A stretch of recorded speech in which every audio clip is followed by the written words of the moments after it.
The conservative voice for education reform, Ready Colorado, and Ross Kaminsky with 630 KHOW bring you the 4th Republican gubernatorial governor's candidate interview with Colorado State Treasurer Walker Stapleton. Stay tuned for an in-depth discussion about the issues that mean the most to you.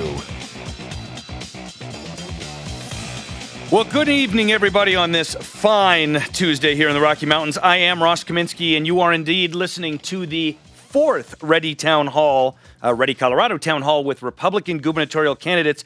And this evening, I have the pleasure of speaking with State Treasurer Walker Stapleton, himself a candidate, Republican candidate for governor. So good evening, Walker. Thanks a lot for being here. And I would like to start by just giving you the opportunity to introduce yourself to our audience and let us know why you're running for governor. Great to be with you, Ross. Thanks a lot. I am in the governor's race. I've been in the governor's race now for all but a few weeks, but I'm excited at the opportunity. I am running for governor because I want to leave a better Colorado to my kids, Craig, Colette, and Olivia. I've got 3 kids, a fantastic wife, Jenna, and I'm concerned about the future in Colorado. I have been the CEO of a publicly traded real estate company. I know what it takes to create jobs in the real world, as I like to call it, to balance budgets, to build a profitable company, and to create profitable jobs. And for the last 7 years, I have had the pleasure and honor and privilege of being the treasurer of Colorado, and that's meant that I've been on the front lines of every important economic policy battle we've fought in this state. From Amendment 66, where a couple years ago I led the fight to defeat the largest tax increase in Colorado history, because the $1 billion tax increase was not going to get into our kids' classrooms where it belonged. To last fall, I led the effort against Amendment 69, a terrible public policy idea for a state-run single-payer healthcare system. We beat that back 4-1. And I've been the longest, largest, and loudest voice for reforming our pension system, which is an albatross around the backs of our school budgets, in our 178 school districts, and in our cities all across Colorado. So I'm running for governor because we need somebody with the experience, both in the private sector and in the public policy arena, to help us proactively address and solve these longstanding economic challenges that we have in this state, to create a better life for all of our kids in the future. Thank you for that introduction. We'll definitely spend a bunch of time on PARA, which I know you've been a real champion of PARA reform for quite a long time. I want to remind those folks joining us on the phone lines, if you want to ask a question of Walker Stapleton, hit *3 on your phones, and we'll get you in the queue. A screener will come on and check in with you and find out what you want to ask. *3 on your phones. Now, as Ready Colorado is Colorado's conservative voice for education reform, I do want to spend some time with you talking about education. And I noted on your website as well that education and PARA were your top 2 issues. So I know you already care a lot about this. I want to start, if I might, with the topic of charter schools. Great. Charter schools are a big deal in the state of Colorado, and I think most people should know that they are public schools that are tuition-free. But right now what we have, school districts in Colorado, and perhaps you might address a couple school board elections that are coming up in your answer, but school districts have a monopoly on what charter schools can open. Right. And if they want to not let a charter school open for whatever reason, they have that monopoly power. So what are your thoughts on charter schools, generally speaking, and how do you think the decision should be made to allow one to open? Do you think this power should remain with the school board? Well, Ross, I love talking about charter schools because it's a great chance for conservatives to talk about opportunity for people, regardless of what background they've come from. And I was fortunate enough to be a member of a leadership team of state leaders from around the country, something called the Hunt-Cain program. Jim Hunt, former Democrat governor from North Carolina, Tom Kean, former Republican governor from New Jersey, which took a number of Republicans and number of Democrats, brought them together and talked about education reform. And over a 2-year time period, I was lucky enough to be a part of that program. And charter schools were a big thrust of what we talked about. And the great thing about talking about charter schools in Colorado is we are a living laboratory of success when it comes to charter schools. And if you look at the largest school district in Colorado, which is the Denver Public School District, the superintendent of Denver Public Schools, Tom Boasberg, is no conservative. He's a liberal, a progressive, conservative, but he understands the value of charter schools. And so when you look at Denver, there's been a massive proliferation of successful charter schools, from the Stride schools to the Denver Schools of Science and Technology. And I've had the opportunity to visit these schools. And Bill Kurtz, anecdotally, who runs the Denver School of Science and Technology, it is inspiring to see students from diverse socioeconomic backgrounds with a 100% graduation rate, where just across the street, you have a Denver public school with a 45% or so graduation rate. Mm-hmm. And we should be giving all parents the opportunity to choose compassionately the best option for their child to succeed. Every single parent wants that, regardless of circumstances. And so there has been a massive growth of charter schools in Denver's school districts, such that over the last couple of years, there's more non-union teachers teaching in the Denver school district than union teachers because of the proliferation of charter schools. Unfortunately, in a lot of school districts, that's not the case. In Pueblo, it's a lot more difficult to start a charter school than it is in Denver.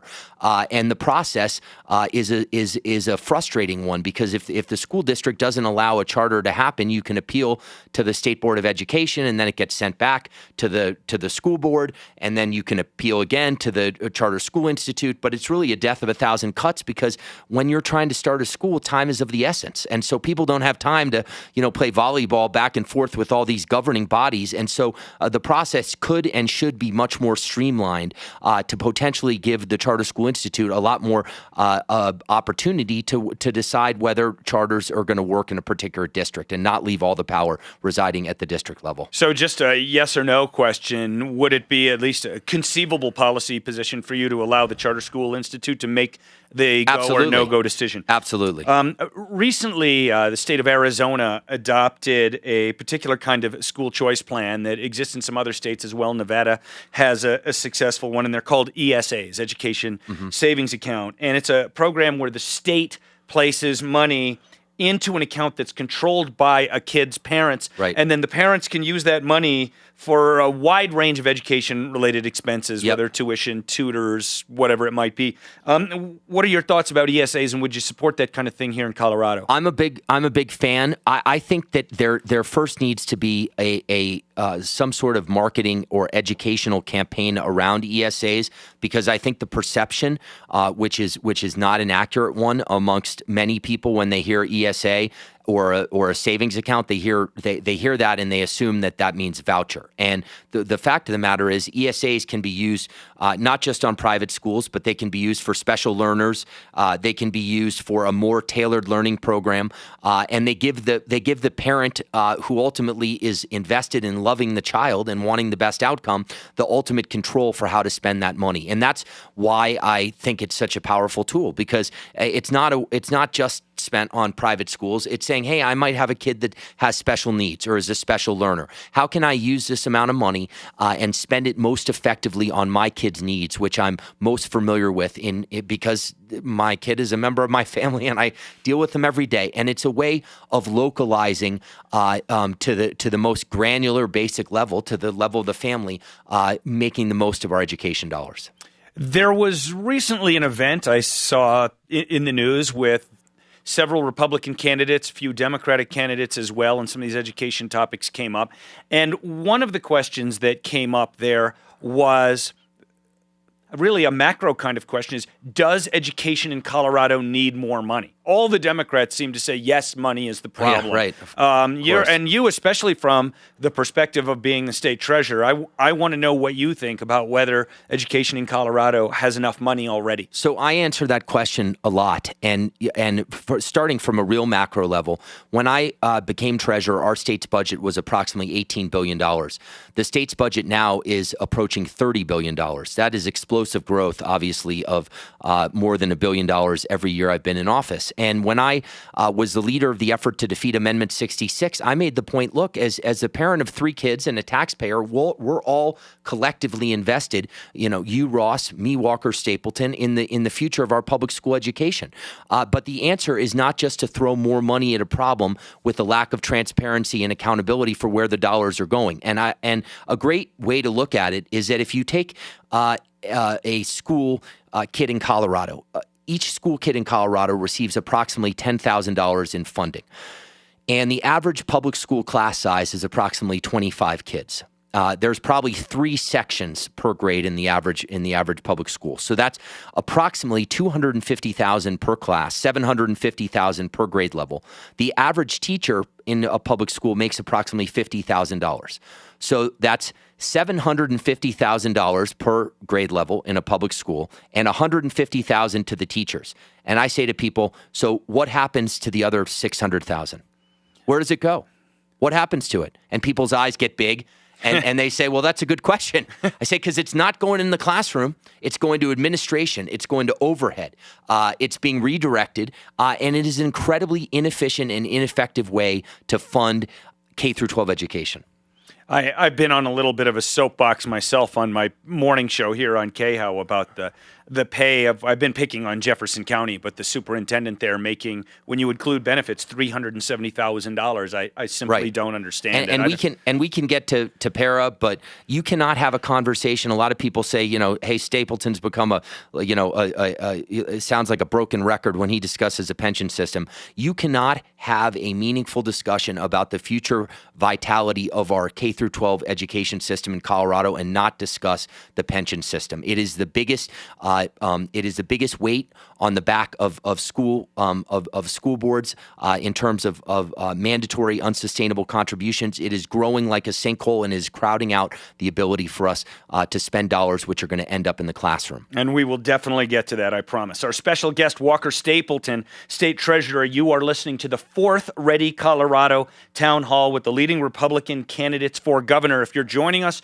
on the phone lines, hit *3 on your phone to ask a question, *3. And before, I'm going to actually bring a caller on in a moment here. Before I do that, I have a quick poll question I want to ask you. And the first poll question of the evening is, do you think that education policy should be a top priority for Colorado's next governor? Hit 1 on your phone for yes, 2 for no, and 3 if you are not sure. Again, do you think education policy should be a top priority for Colorado's next governor? 1 for yes, 2 for no, 3 if you are not sure. And assuming there are no gremlins in our technology this evening, I would like to bring a caller onto the line, if I might, and that would be Robert. Robert, good evening. Are you with us? Yeah. Excellent. Robert, what's your question for Walker Stapleton? I want to know his attitude about core curriculum. So, Walker, what do you think about the core curriculum and well, you know the big issues around all this?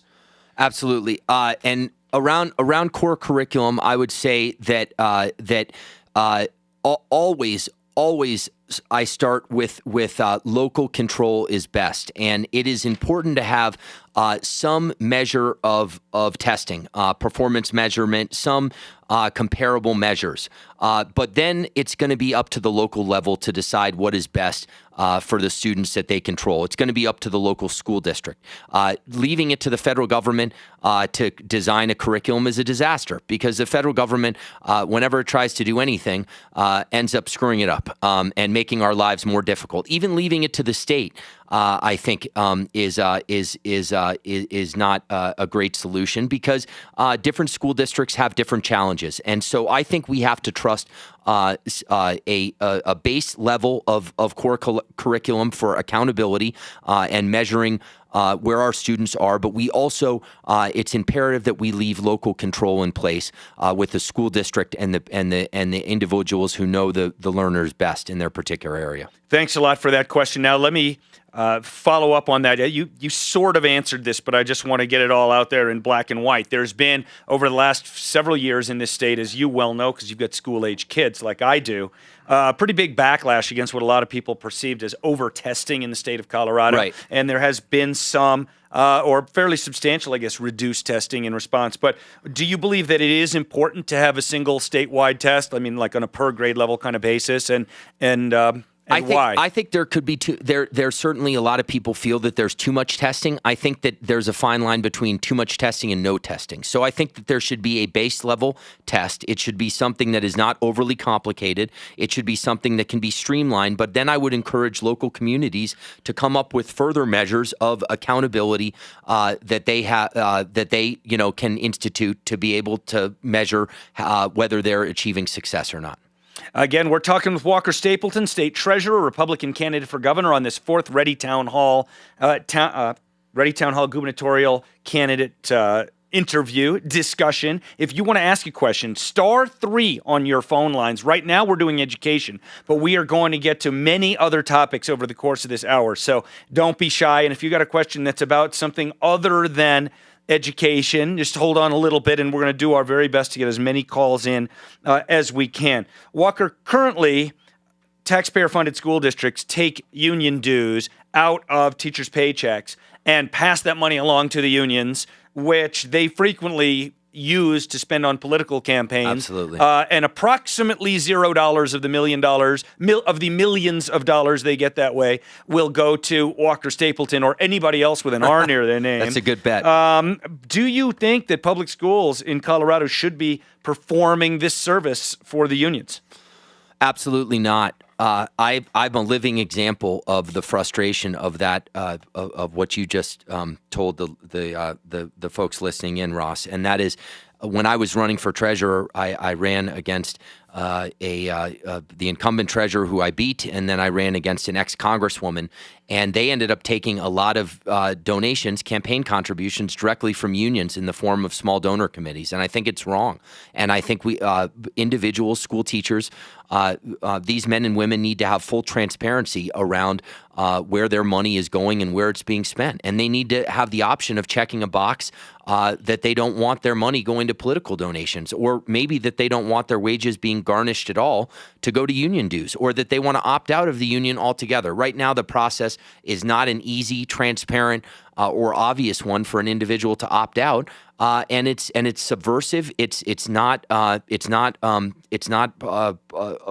way to be straightforward with people that are hardworking school teachers, and it doesn't empower the teacher to make decisions over money that he or she has made and worked hard to make in the classroom. So I just think it's wrong. Yeah, and boy, the process for a public school teacher in this state to be able to opt out of paying the political union dues it's incredible. Yeah. It's ridiculous, and it's not apparent to a lot of people. And it's only this narrow teachers. window, kind of like this limited time of the year that you can sign up for health insurance. It's that same kind of thing. It's probably even worse than that.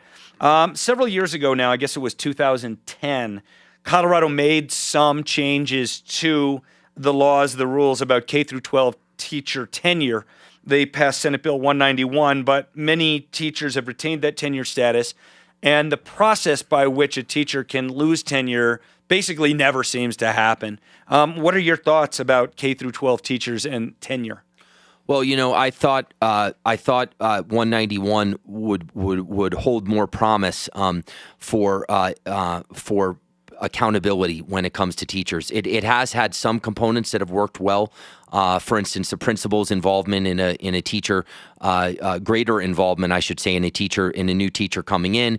But the evaluations associated with 191 have become problematic. And, you have the second largest school district in Colorado, Aurora, which reported not one failed teacher. That just doesn't make much sense. And so I think that we need to renew the intent of 191 so that these evaluations are actually meaningful, and so people aren't using the loopholes around these evaluations to give people a passing grade. The same should apply to our students as should apply to the teachers. If you have a failing teacher, that teacher needs to be held accountable for his failing, and that was the whole intent and purpose behind 191. And from a practical standpoint, that is not how it's been adopted in terms of the teacher evaluations. Just a quick follow-up, do you believe that K through 12 teachers should ever be able to have tenure, or do you believe that it's okay to have it and just the process should removing it should be better? I don't necessarily like tenure at all. Yeah. I think it's a safety blanket. I certainly think that it can be used as a valuable recruiting tool, but I think that question is directly correlated to whether 191 has evaluations, because I think I'm okay with tenure as long as that tenure isn't permanent. Right. So the idea is, hey, you're a great teacher. We'd like to keep you around, but if you become lazy and you stop being the great teacher you were, we can remove you. There shouldn't be but lifetime then it's sort tenure. of not tenure anymore. Yeah. So I personally think we should just get rid of it. Now, Judith would like you to clarify something. Hey, Judith, you're on with Walker Stapleton. Could you ask your question quickly, if you would, and we'll get a quick answer, Walker, before we hit a short break. Sure. Go ahead, Judith. I hope that's me. Yes, I it is. said Judy. So go ahead. Want to make sure there isn't a Judith waiting. But my concern is that giving the responsibility back to the local schools, does that mean then that the state as a whole would be told to drop Common Core and work from the beginning so that we aren't stuck with Common Core in any way at all? Or will they have to build on from Common Core and do what they want to do? No, I think Common Core has run its course. I do think that we need to have a base level state standard. I don't think Common Core is going to work in a one size fits all model dictated by the federal government. I think we've seen that play out, and I think Colorado needs to adopt a baseline state standard that works for Colorado. It may not work for Texas or Rhode Island, but it works for Colorado for all of our 178 school districts, and then the school districts should be encouraged and incentivized to come up with their own tests as well. You are listening to the 4th Ready Colorado Republican gubernatorial candidate town hall. This conversation this evening with State Treasurer Walker Stapleton. We're going to hit a short break, and I do mean short, 90-second break. And then we are going to be back, and we're going to probably take one more question about education, and then we are going to move on to para and other such issues. We'll be right back here on 630 KHOW.